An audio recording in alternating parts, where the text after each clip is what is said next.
Good evening everyone and welcome to a sun-kissed Bramall Lane. A return to the Premier League is now tantalisingly close, and tonight Sheffield United can take another big step towards top flight football.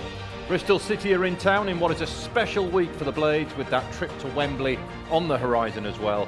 Coming up ahead of kick-off, we'll get all of the team news. We'll hear from Paul Heckingbottom, Kieran Clark and Adam Davis. This is the best place to follow all of the drama as the Championship season reaches its climax. Kick-off just under 45 minutes away, and for all of the match pass information and broadcasting regulations for tonight's match, go to the website sufc.co.uk.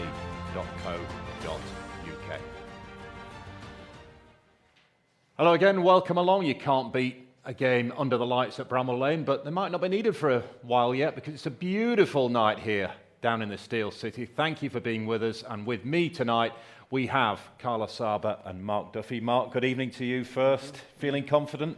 Yeah, as always. Looking forward to this one? Yeah, it should be a brilliant game. Excellent. Carl, what a week. Wembley on the horizon, massive game tonight, promotion so close now. Yeah, massive game, really excited for this one. Against really tricky opposition, so yeah, big night.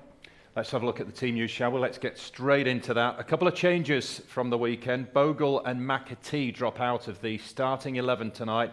Anel Ahmedhodzic returns, as does John Fleck. Now, Anel back in the starting 11. His partner hasn't given birth yet. I'm told the car is ready and raring to go should he need to dash off. So if he gets subbed early in the game, we know why. Fleck is in. McAtee drops to the bench, which may surprise many, but Paul Heckingbottom has made a big call there. So Davis in goal, and then Ahmedhodzic, Egan and Robinson across the back. Baldock and Lowe, the wing-back positions. Then it's Doyle, Berger and Fleck, and Ndiaye and McBurney up top. Let's start with you, Carl. What do you make of the changes tonight first? Yeah, well, Anel coming back into a big, positive. He's been a great player this season, real threat going forward, as well as his defensive qualities. Obviously, it's a bit of a shock that McAtee is not playing. I hope he hasn't got too much of a knock, if it is a knock. But, we know he's not available for Saturday, so maybe the manager's trying to get some minutes in Flecky's legs, because he'd be the standout replacement for him on Saturday, wouldn't he? Yeah, Fleck did well at the weekend. Yeah, he done well. Obviously, McAtee's been in great form, but I agree with Carl. I think maybe he might be looking towards the weekend and thinking maybe try and get some minutes into Flecky and get him up to speed a little bit. Great boost to have Anel back. He's a real presence, isn't he? Back there. He's been fantastic all season. I think the biggest compliment we've all given him is, he's just fitted into the Basham role and probably excelled in it even more. He's so good in that role, and he has all the attributes to fill that role. He's so good on the ball, he's quick, he's aggressive, he's good 1v1, and he goes forward and scores goals, which is obviously a great bonus. I thought, it really stood out his not being in the team on Saturday. The way for early parts of the game we struggled to break the line. We were passing quite slowly, and Anel, he just runs with it. He breaks the line by running with the ball. So he's a massive part of the way we play. And in terms of the mentality this week, how will the players be feeling? There'll be a great buzz around the camp, obviously, with Wembley on the horizon. You've been at pains to point out, as have you and other ex-pros as well, saying it's just one game at a time. But when you've got an FA Cup semi-final so close now, is it hard to kind of shelve that, to park it? Well, I found that the hardest part of the week before was the dealing with the tickets. Friends, people who you bumped into when you were 6 were calling you up remote, can you get me a ticket? I don't think it's going to be as bad because, it's at Wembley, there's a lot of tickets. But we played at Old Trafford against Arsenal, who were at the top, and there was a massive clamour for tickets, and that was hard to deal with because you couldn't literally just have an hour or two and focus about just being you and relaxing. Your phone would non-stop, so they're having to deal with a lot this week. Yeah. Having said that, having a game tonight might just be the perfect distraction to stop thinking for 5 minutes about what Haaland might do on Saturday. Yeah, definitely. Obviously, look, it'll be a game on Saturday that they can go and enjoy to a certain degree. Although they're against possibly one of the best teams in Europe. Well, for me, the best team in Europe. And it'd just be a day that they can go and enjoy it. Do you know what I mean? There's no pressure on them whatsoever. Tonight is different, where the pressure is on them to win. They need to continue that good form that they're in. So, you know, it's totally two different games, mindset-wise. What about Bristol City? Mid-table, can't go up, can't go down. Does that make them more dangerous, more difficult to face I think tonight? for the last 2 seasons, they've been, you know, last season, both legs, we found them really tricky. You know, especially at their place, I felt we changed our formation to try and counter them, which is a huge compliment, because normally we set up and forget the opposition, we see how we can play. Hecky actually changed tweaked things because of how Bristol played against us. This season, we really struggled down there for the first half, well, first 45 minutes. It was tough conditions. So I know that Hecky will not be taking this lightly. This will be a really, really tough match. And there'll be not a hint of complacency, because if you're not at the races today, you'll lose this one. They played very well, actually, at Watford at the weekend. A couple of defensive errors cost them. They ended up losing the game. But when you've got a team who've got nothing to play for as such, the pressure's off, they can play with the shackles off, they might try one or two things that they perhaps wouldn't normally try. Does that often happen from your experience? Yeah, it does to a certain degree. I think it just depends on how we start the game, really. You know, I think we have to be aggressive with them, because, like you touched on, they've got nothing to play for. Do they really want to be going into tackles? Possibly not. They don't want to get injured. So in my time, when we would play teams like this who had sort of nothing to play for, it would be about just making the game really aggressive and trying to get into them and letting them know that, you know, you're here for serious business, and if they want to pull out of tackles and they don't want to get into a physical battle, 9 times out of 10 you'll probably dominate them. I want to single out George Baldock before we move on.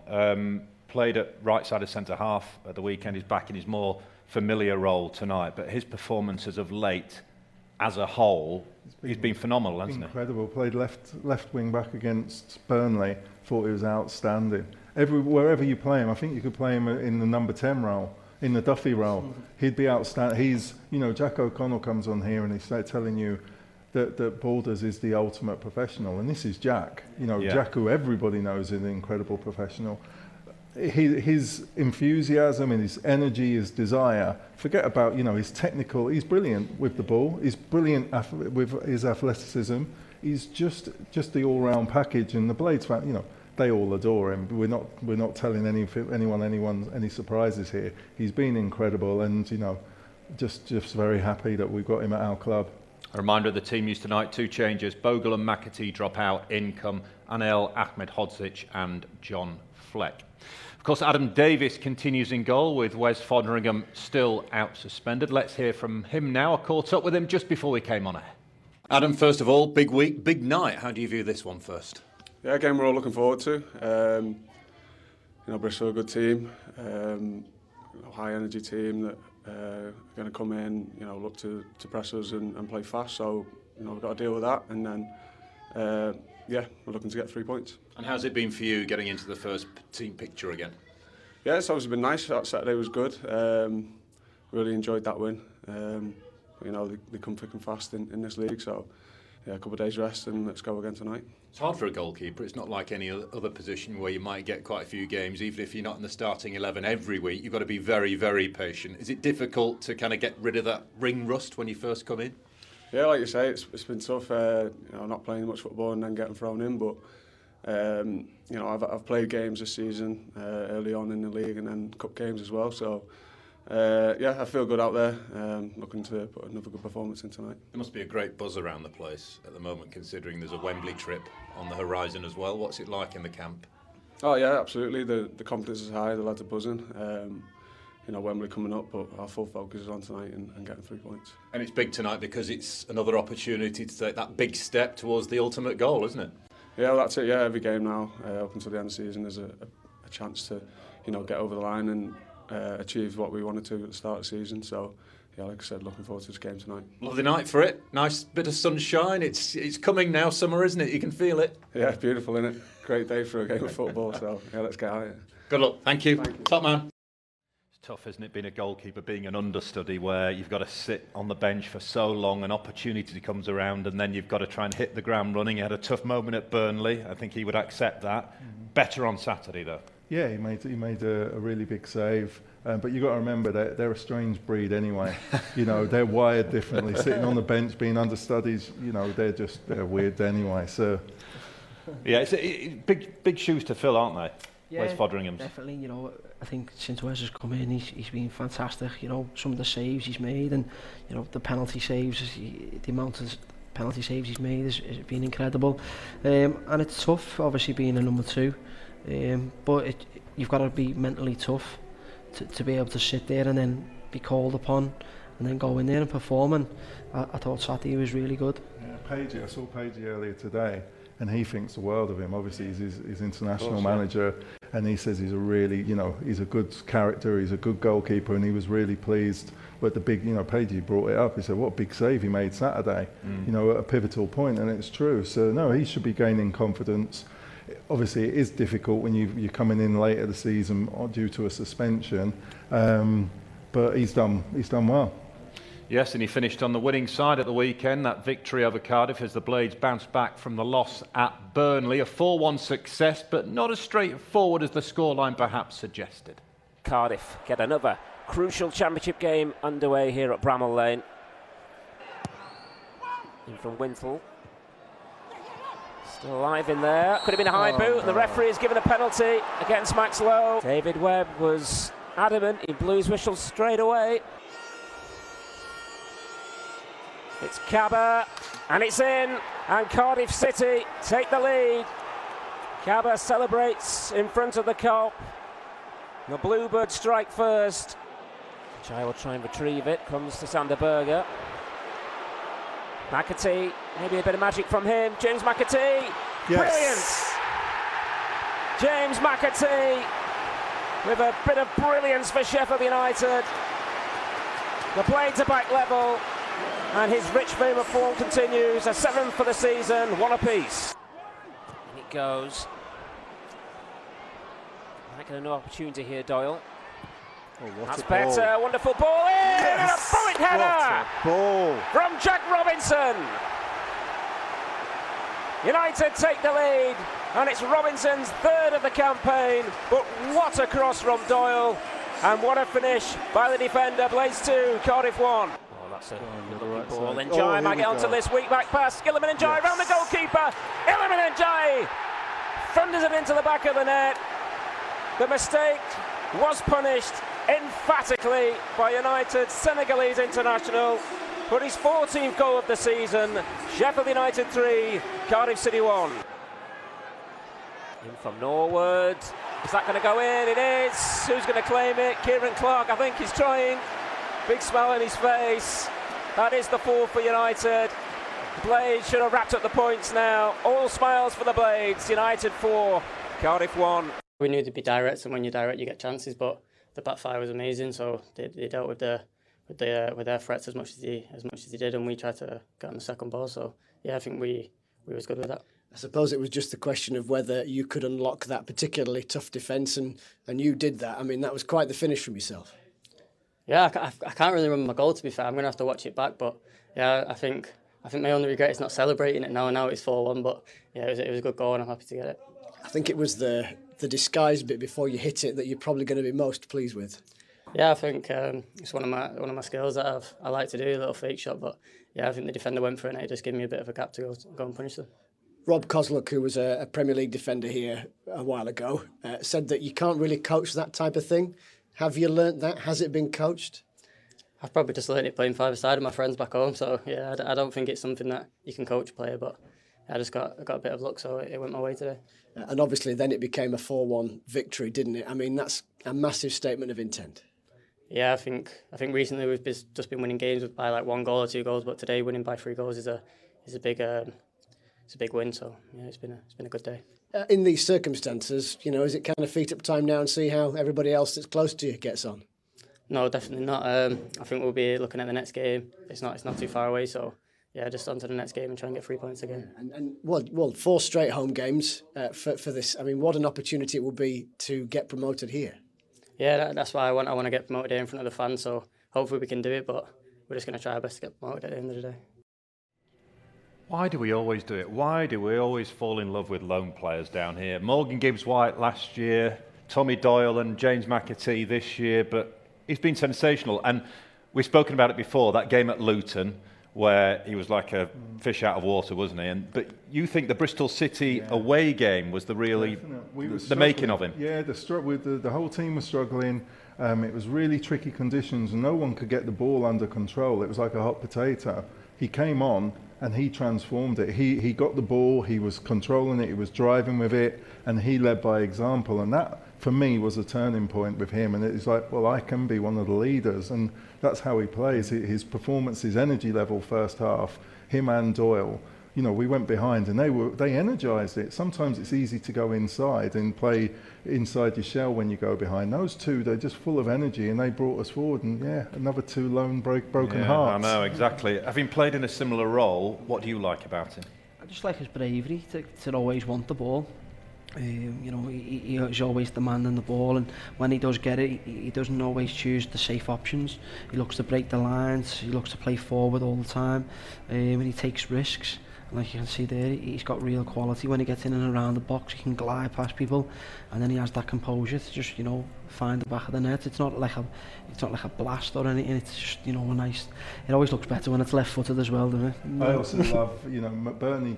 You know, he's taking him under his wing, and you know, McBurney referring to him as Rain Man. He loves him. He says he's really special. And when you see him score there, you see McBurney running after him with a big smile on his face, and you just think there's such a good camaraderie between them all. It's just great. A real shame they can't play at the weekend. We'll talk about that at a later date, of course. Iliman again on the score sheet. I mean, I don't know what there is left to say about this fella, to be fair. He's just next level for me, isn't he? The touch here, I mean, the awareness just there. Well. I mean, that's something else, isn't it? His instinct, he's just frightening. Look at little body swerve there. Snake hips, you know, he's facing one way, his body's facing the other. He's just brilliant. And then that, for me, there's still a lot to miss there. I could have put that over. I would have been just side-footing that home, and he has driven it home with such intent. What a talent. He's going to play in the top 6 of the Premier League.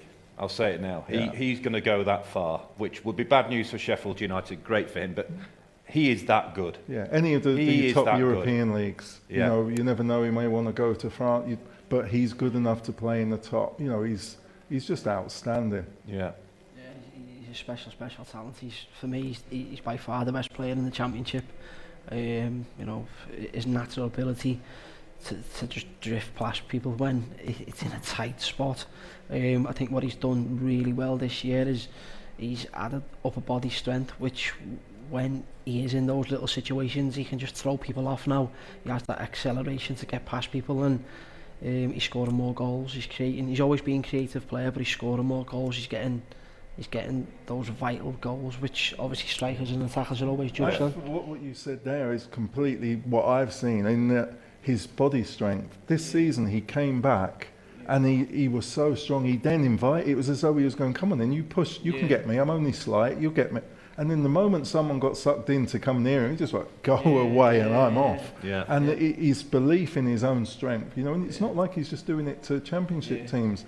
Tottenham, when he came on against Tottenham, his control and his strength and any division this boy's going to just star in. City, you have been warned. Iliman Ndiaye is coming for you. Let's have a look at the league table. 5 points the gap over nearest challengers Luton, who are having a fantastic... They are one of the stories of the season as well, by the way. 5 points the gap. Luton play tomorrow at Reading, I believe it is. With a game in hand. And a game in hand as well, let's not forget that. So it's getting close. I've been trying to crunch the numbers, but I was never good at maths, and I can't quite work out when the earliest opportunity might be that United could do it. Possibly the West Brom game, but I think that would need a couple of stumbles from Luton, who don't look like stumbling at the moment. But that's irrelevant. A real chance to put more pressure on tonight. Yeah, and I think that's how the players will be looking at it, how many games they need to win. They won't be thinking about wanting Luton or someone else to do them favours. They've got there by their own hard work, by winning matches, and they'll be thinking, how many games do we need to win straight off? And every match, they'll be wanting to win every match because they're good enough. Yeah. 4 wins from 5 is United's run over the last 5 games. Some narrow victories in there. They've had to dig deep in some of them as well. The Sunderland game, for example, having to come from behind on Saturday as well. And Paul was saying how pleased he was with the character of the team, and they've shown that time and time again, haven't they, this season? Yeah, definitely. And there's no panic when they go behind. No, at this stage of the season, it is just about winning games. But when you go a goal down, the nerves can kick in because you realise how important each and individual game is. So when you do go down, it's like, right, we need to raise our game a little bit. But we would certainly take the same results there of the last 5. But the Wigan match, that was a 4 or 5-0 performance. The boys played brilliantly. Burnley, I think the reason we lost that is because even with 10 men, we felt we could win. Yeah. There was a little switch in the second half where it was like, actually, we don't need to just sit in. We could go and win this. Yeah. And that, unfortunately, was our undoing. But I think the boys' vein of form, they're just top notch. Not many games left, but some big ones coming up, none more so, of course, than Saturday, the FA Cup semi-final.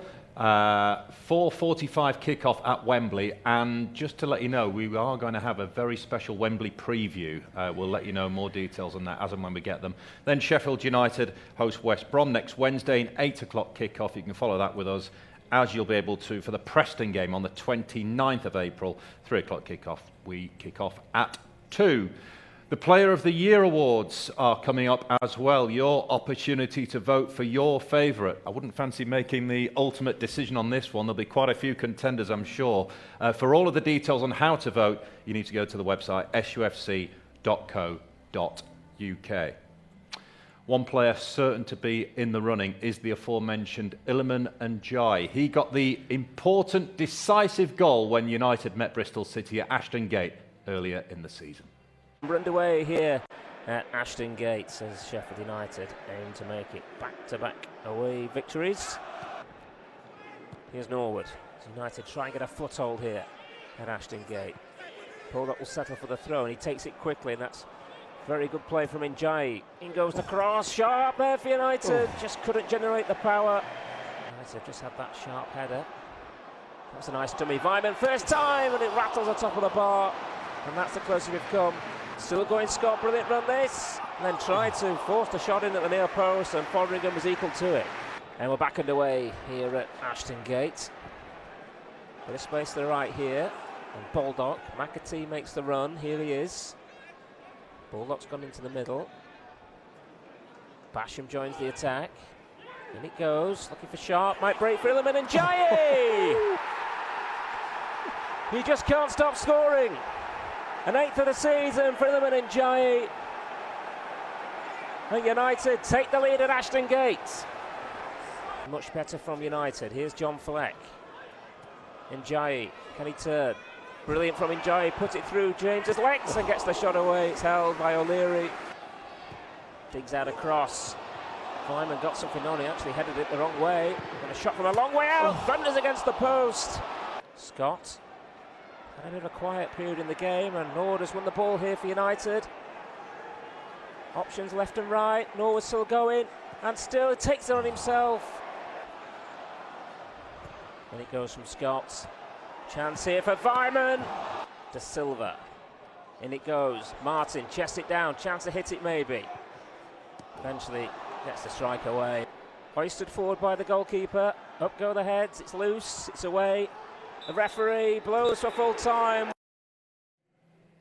Semi again tonight would do very nicely indeed. Let's remind you of the team use for the Blades against Bristol City here this evening. A couple of changes made by Paul Heckingbottom. Anel Ahmedhodzic and John Fleck are in from the start. Bogle and McAtee drop out. Billy Sharp is amongst the subs, and we seem to have been chatting about this for a while as well. Is he going to get that one goal that will take him to 250 at some point? Could it be tonight? Yeah, I hope so. I hope it's in front of the Kop. Yeah. I think it was the Wigan match where he had a couple of chances and he caught them too well. If he would have sliced them, they were going in. But of course he's going to get 250. This boy's a born scorer. Be great for him, wouldn't it? Yeah, definitely. And I have no doubt that Billy will get that, because that's just Billy. It's just his nature. He will be desperate to get that goal, and if you need a goal in any of the next couple of games, he's your man to send on, really.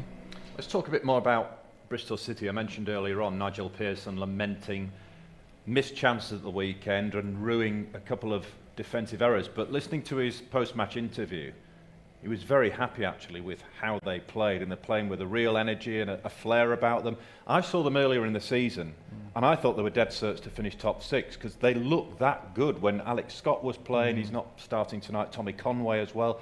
They've got a lot of energy, young players at the top of the pitch, but players that can hurt you. And it feels like he's getting close to assembling a squad that maybe next season can have a bit more of a push. He's a really good manager. He's tough. You know, he's tough on the lads, and he needs to let the team to buy into him. And I think he's a manager that improves over time. You know, as in he'll take a squad and he will improve them over time. And it looks like they're getting there now. If they can keep the young lads as well, they will be a threat for next season. But I remember the press conference down there. He really upset me because he laid into Kadra. You know, it was really crazy, and it really still irks me now that he'd do that. But I think that's a sign of how much he knew that Kadra could have been a really good fit for his team. But yeah, they're a tough unit, and as you say, he leads by an iron rod. So the boys do what they're being told. Well, the recent results have been a bit of a mixed bag, really. Obviously, that defeat against Watford at the weekend. Very good point against Middlesbrough. One at Stoke, held by Reading at home, and then going a little bit further back, losing at Swansea. Not been great on the road either of late. But as we mentioned earlier on, I just think teams like this are dangerous. I've seen it so many times where you come up against a side who you think might be on the beach. Yet it's a different kind of mentality, isn't it? And you see them play a different way. Definitely, and I think what you've just touched on there, the results, what you can see there, that shows that they are a young team, and you get that lack of consistency in that. They are trying to improve young players and develop them, but hopefully tonight they are there on the beach, and we give them a bit of a hiding. Defensively, they've had all manner of problems, playing with 3 full-backs in the back 4, as they are doing again tonight, and we'll show you the team use in just a moment. That can't be easy either, can it? It can't be, but you know, if anything, the man can sort of defence. His defensive knowledge is brilliant. But I don't subscribe to that on the beach philosophy. I've not known a professional footballer who goes to the field and is half-hearted. You're playing for yourself at the end of the day. If you're not playing for your team, you're playing for your own personal future. So for me, I know towards the end of seasons, players are playing for contracts. They're playing to stay at a club or to attract another club. So, you know, I don't need to say it. The boys are not going to be complacent. They're not going to think Bristol City are going to roll over for the will of it. We've got to give them a reason to be beaten. And as Duff said, if we show that it's going to be a really hard night, our fans are on them all through the game, then it may be they may give in down the way. But to start off with, they're going to be a hard beast to tackle. Let's have a look at the Bristol City team, and let's have a look at how they're going to go tonight. They are unchanged from the weekend. They'll have O'Leary in goal. Tanner will play at right back. De Silva left back. As I mentioned, 3 full-backs in the back 4. Viner and Pring are full-backs by trade, but playing at centre-half. Then you've got the experience of King and James in front of them. Then it's Cornick, Vyman. Sheffield United know all about him. He got a hat-trick here, as I recall, a couple of seasons ago maybe. Sam Bell over on the left, and Nicky Wells will lead the line up top. I am surprised that the likes of Scott, Naismith and Conway don't start tonight. They have just come back from injuries not long ago, so maybe that's why. Mark Sykes has just served a 4-match ban. He's among the subs bench as well. Alex Scott, though. I'm delighted he's on the bench. Yeah, a real he's a proper talent. Player. Yeah. He really exciting. I mean, even in the cup against, was it City they played? Yeah. He was a bag of tricks against them, and he's going to have a good future. But I'm glad his future tonight's on the bench.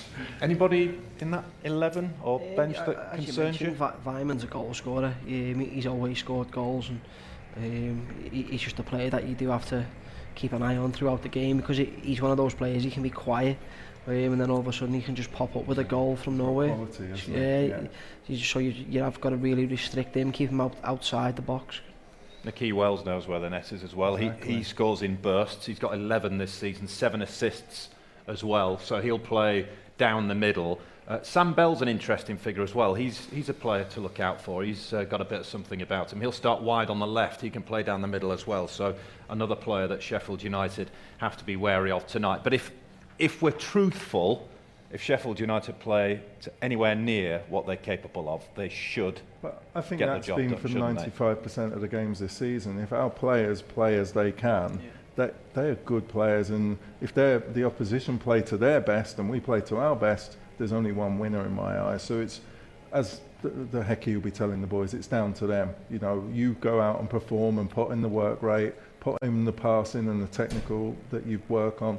You know, you've got a good chance of winning. And the manager's not expecting Bristol City to come here and sit in either. He expects them to be quite tenacious and have a go, which should play into Sheffield United's hands, shouldn't it? Yeah, definitely. You know, I think, like Carl just said then, when teams sort of come out and the attackers and they give their best and we give our best, 9 times out of 10 we dominate the game when we come out on top, because we have a structure of play. We all know the formation, the players know the formation, they know the roles, and more often than not, when we do that, we perform really well.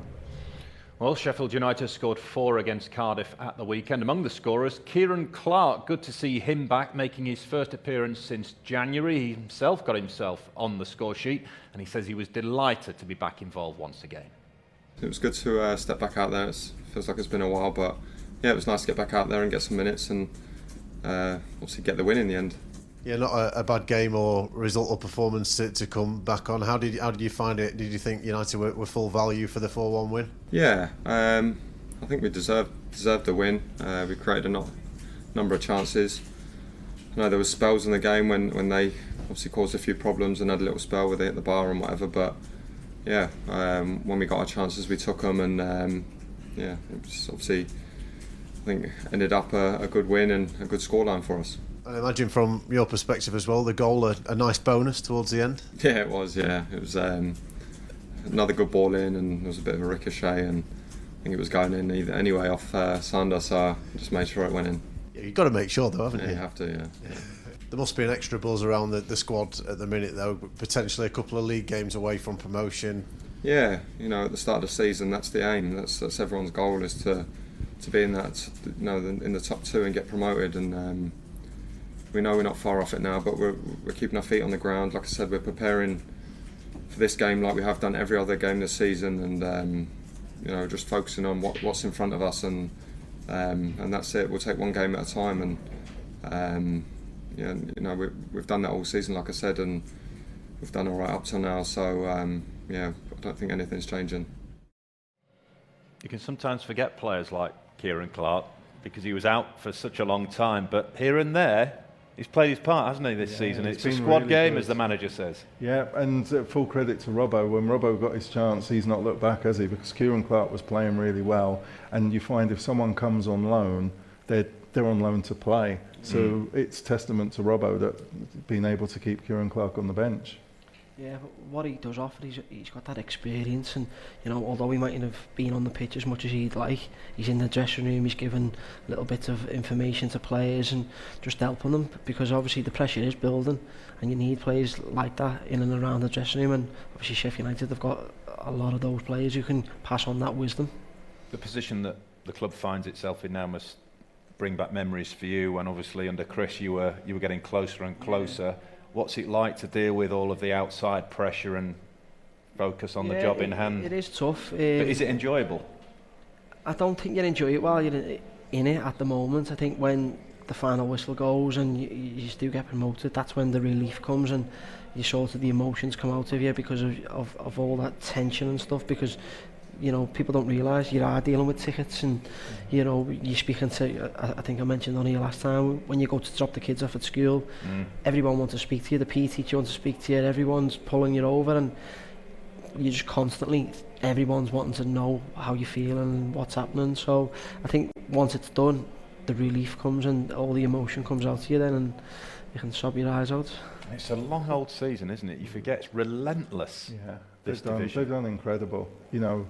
And to think they've been up there all season, it's not like they've done a late run. To be constantly up there, to be shot down, and teams raising their performance to beat one of the top, it's just brilliant. They've really done us proud this season. If Burnley's success has been all about consistency, how have Sheffield United managed to succeed this season to this point? Well, I think you've got to give full credit to the management, because the injuries we went through up until the World Cup at least was unrelenting. You know, we couldn't get a settled squad because there was a hamstring going, a calf going, there were so many. It's been brilliant, but the boys have all, no matter what team's gone out, they all know their roles and they've all taken part and they've all performed. You know, I can't remember matches where you can't say 9 or 10 of them haven't performed to a really, really good standard. There's never been passengers. Everyone's taken part in this season and really performed well. Yeah, for me, it's probably the squad depth and the togetherness. You know, usually there's probably 13, 14 players who get used constantly throughout the season. You'll have your set 11 and then a couple of subs who are usually the usual players who come on. This season, because of the injuries, there's been so many players. I think you were talking about Robbo before. You know, it was only a few months ago we were talking how good Rhys Norrington-Davies was, and teams looking at him possibly going to take him. Obviously Clark, and you haven't got Jack O'Connell, and there's loads of players who've been out, but the people who have come in, they've been outstanding and they've took the chance. So, you know, it's credit to, you know, the recruitment, the fitness guys who keep the ones who are not playing motivated and fit. So it's just a collective effort from everyone. Carl, you've got to get ready for commentary duty, but before you do, the big question of the evening, what's your prediction? I think we're going to beat them by at least 2. At least 2. I've changed it now. I'm not being as specific, but I think we're at least 2 goals, if not more, better than the opposition. Right, you are. Okay, we'll get Mark Duffy's prediction in just a few moments, but first, more from the Blades boss, Paul Heckingbottom, who's expecting Bristol City to come here with a positive approach tonight. They try and play quick, try and get the tempo of the game up. I don't think they'll sit back. I think they'll come at us, and the fact they are where they are, what have they got to lose? You know, so I think that all points towards what we think is going to happen. It's going to be a game where they come here to try and beat us, and they're not going to try and slow things down. They're not going to sit back. I still think there'll be a threat on the counter in transition, which they have, because they'll pick pace and energy, but they also try and play quick as well. So yeah, I think it's going to be a big test for us in that respect, but I think it'll make for a really end-to-end high tempo game. Looking at games like this at this stage of the season with a team that's not going up, not going down, lots can be said about their mindset and mentality and all that kind of stuff, but from your position as a former player and a coach, do you switch off at all? Do you take anything off, or is it a case of that professionalism really kind of... Yeah, no, you don't. I think subconsciously things can unravel a bit, but I really don't see that in Bristol. I think one thing, Nigel, throughout the season there's been lots of little changes within his team to keep the energy up.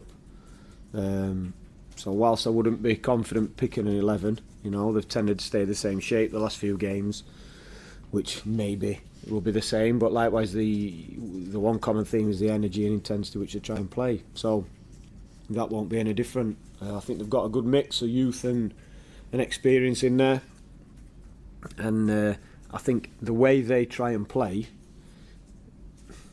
almost that freedom, the position they're in, allows them to go and do it even more, and that's why I think it's a tough game, a dangerous game. Yeah, it can't be underestimated the job that man there has done this season, but we shouldn't hide from the fact that Stuart McCall and Jack Lester have played such a key part as well. The guys who don't always step to the fore, but you can see them in the background, you know the role that they're playing. They've had a big impact on this team as well, haven't they? You know, like any good team, it's no one individual, it's a collective, and that there'll be a team behind the team, and they'll have all played their part. They've all, you know, there'll be sometimes people have to play good cop, bad cop, and but yeah, like I say, they've all played a massive part in it, and long may it continue, really. It is a beautiful night for football here at Bramall Lane. Sheffield United against Bristol City. Carl thinks United will win by at least 2 goals. What are you thinking? I'm going to be very optimistic, and I'm going to go 3-0 to the Blades. 3-0, okay then. Scorers? Iliman 2. I don't know who else. Okay, Iliman 2.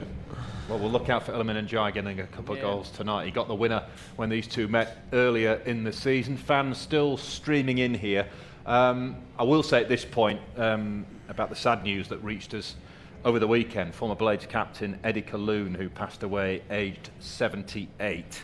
He, of course, led that iconic team of 1970-71 to promotion to the First Division. He made over 400 appearances in the red and white. Our thoughts are, of course, with his family and friends. There will be a minute's applause on the 5th minute here during the game tonight. His picture has just been displayed on the big screen, and the fans paid their tribute to him as well. A rapturous round of applause for Eddie Colquhoun. So look out for that in the 5th minute tonight. True Blades legend, and he will, of course, be sadly missed. Another huge night here at Bramall Lane as Sheffield United look to take another big step towards promotion. Big week as well. Wembley coming up at the weekend. That's the game they can just enjoy, though, isn't it? Well, let's be honest. There's no pressure on that game, is there? Yeah, definitely. There's no pressure on the game whatsoever. I think they'll enjoy it to a certain degree because we all seen what they've done to Burnley. You know, hopefully we give a better account of ourselves. But it'll be a great day, especially for the fans and everything, to go down to Wembley and see one of the greatest teams in Europe. A bit of extra motivation as well for the players going out there tonight, just to doubly make sure that they keep their place for Saturday. They'll just be concentrating on tonight. Righto, okay. They'll just be concentrating on tonight. Yeah. I'm not 100% sure that's the case. But anyway, I'll take your word for it, Mark. More from Mark Duffy and Carl at half-time, but let's hand you over to your commentary team. Carl is in place, and of course, so too is your match commentator, Mike Young. We'll see you in a bit.